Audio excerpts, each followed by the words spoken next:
হ্যাঁ গাইস, আজকে যে ইলামবাজারের বিজয় মেলাতে টেডি বেয়ার নিয়ে শালা এরকম কাণ্ড হয়েছে, তো ব্যাপারটা শুরুতেই করেছিল। হ্যাঁ গাইস, তো সবার প্রথম বুট শুট হাত ঘড়ি পা ঘড়ি পিঁধে রেডি হয়ে গেলাম।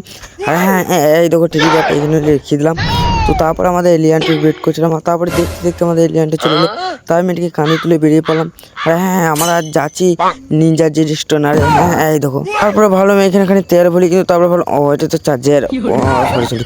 হ্যাঁ, তো তারপরে এরকম করে বেরিয়ে থাকি। আর তারপরে এই দেখো যে রেস্টুরেন্টটা, তারপর আমরা এইরকম একটা জায়গায় চলে এলাম। আর এখানে যে রেস্টুরেন্টটা আর কেটিএমটা রেখে দিলাম, আর তারপর টেডি বেয়ারটা নিয়ে চলে গেলাম। তারপর আমরা এখানে টেডি বেয়ারটা রেখে দিলাম। আর হ্যাঁ আমার এলিয়ানটা রেডি হতে লেগে গেল। তোমরা শুধু ভিডিওটা শেষ পর্যন্ত দেখতে থাকো, অনেক মজা পাবে। হ্যাঁ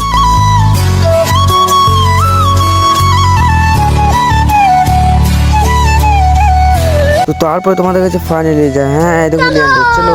তো তারপরে আমরা এরকম ভাবে যেতেই থাকি। আর হ্যাঁ এরকম করতে করতে প্রচুর দর্শকও হয়ে যায়, আর অনেকজনের ছবি তুলতে লেগে যায়।